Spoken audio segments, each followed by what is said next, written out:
ओडिशार राजनीतिक इतिहास रे सबुठारु महत्वाकांक्षी योजना एवं सबुठारु अधिक अर्थ अटकल होइतिबार योजना जो योजना रे आमे लक्ष्य धार्य करिछु जे ओडिशार 1,35,00,000 महिला ये योजना रे उपकृत हेबे।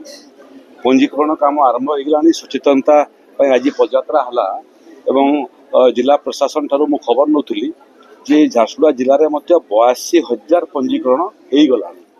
आज सकाळु पाग खराब थिबा एवं वर्षा सत्वे माँ मैंने घर छाड़ी आसिक वर्षार तिंती तिंती ये पदयात्रा सचेतनता कार्यक्रम जोगदेले से अनुमान करंतु सकाळ 8टा समय वर्षा होतुव माँ मैंने घर आसिक कार्यक्रम सामिल हेबे।